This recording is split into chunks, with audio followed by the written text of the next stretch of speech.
Meanwhile, the sudden rush to get a deal has a lot of folks wondering why now. Speaker of the Media, President Lee Spieckerman on this. What's interestingly, you're of the view that this isn't the way to go about it, or the finished product, what we know of it, is the way to do it. Did I get that right? Well, I don't like what I'm hearing about this agreement, Neil.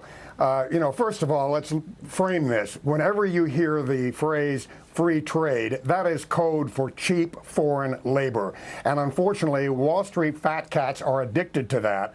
And too often it appears the president is basing trade policy on Wall Street market reaction, which is kind of like a bar asking its patrons when happy hour should be over. That makes absolutely no sense. We've got to look long term in this country. And agricultural exports are great. Our farmers are crucial, mainly because they feed the American people. But we have to keep in mind that our deficit in cars with the rest of the world, just our car deficit, exceeds our total agricultural exports. So the future of this country has got to be based on advanced manufacturing, on artificial intelligence, not agricultural exports. We've got to get that back in line and have our priorities in place, because that's where the jobs of the future for the middle class of this country are coming from. And that's what's important, not what a bunch of Wall Street fat cats think is important, which is fatter corporate profit margins, tons of money pouring in from overseas and invested on Wall Street. That's not what the average American in this country needs, and that's not what President Trump campaigned on. All right, but average farmers want it, right? And so how do you answer their call? Look, get this resolved. The other stuff Lee's talking about, have someone else deal with that. We want this farm deal now. Well, we want what now? We want more farm products being bought by the Chinese now.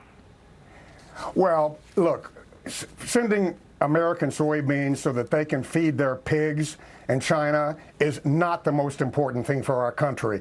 We have a $400 billion goods trade deficit with China, and even if this, as rumored, this agreement, this phase one, whatever that means, happens, and China were to start buying $40 billion a year of U.S. agricultural products, Neil, that would only shave 10%, $40 billion, off of our humongous $400 billion goods trade deficit with China. You're in the mindset, look, it's not worth signing on, even though it's the first phase and there are other promises of phases to come. You just don't buy it, don't sign on to this.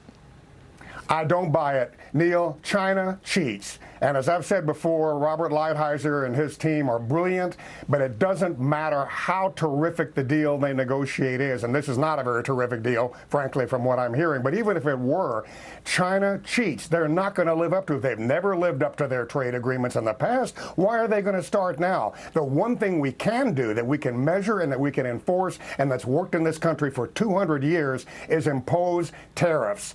And those tariffs provide desperately needed revenue for our country. And we have got to do that. That needs to be the way that we do this policy, not some agreements that we can't police and we can't enforce. And so I hope we move in that direction. The tariffs that Trump has already imposed, Neil, have already cut our trade deficit with China by nearly 20% year to year. Okay, and that's even with them cutting back on their agricultural imports. So you wouldn't do this. You would so wait it is it out. working. You wait Why for wouldn't we keep more? going something that's working? Right. The president obviously felt this was in his political interest as well to settle on this. Do you think there's a political risk for him to do what you're doing? No, I think the risk is not doing it, because what President Trump campaigned on was bringing back manufacturing jobs. Okay, he's added 500,000. That's terrific. If we had a 15% tariff on all goods imports in this country, which is not a huge amount, but just 15%, that would level the playing field. It would lead to a vast expansion of American manufacturing, growth in American middle class incomes, and increased jobs for the middle class.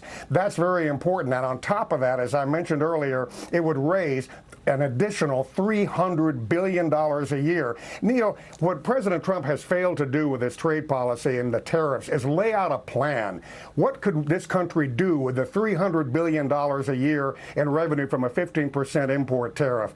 That would be enough to give us $150 billion to give a private health insurance policy to every uninsured American. That would be enough to give us $50 billion a year to make the middle income tax cuts permanent, which is over $1,000 a year for every middle class household right now. As it's set right now, the middle income tax cuts in the Trump plan go away in 2026. So in 5 years, the middle class of this country is looking at over a $1,000 a year So real quickly, tax Lee, increase. who is paying those tariffs, though? Consumers are paying part of those tariffs, but Neil, right now, the #1 selling vehicle in the United States are pickup trucks. The 3 top selling brands of vehicles in the United States are pickup trucks. Neil, they have a 25% tariff. So in other words, they are almost all made in the United States because of a 25% tariff that Lyndon Johnson put on pickup trucks back before hardly anybody bought them in the 1960s. So if tariffs are so bad, why are they working so well for pickup trucks in this country? Why have they cut the ones that Trump put on? Why have they cut our Chinese trade deficit by 20% year to year? And meanwhile, incomes are going up, jobs are going up. Well, I could argue, no inflation that in a this lot country. longer with you, but your points are interesting. You we'll see can't what argue with the numbers, Neil. Well, I can actually, because I can.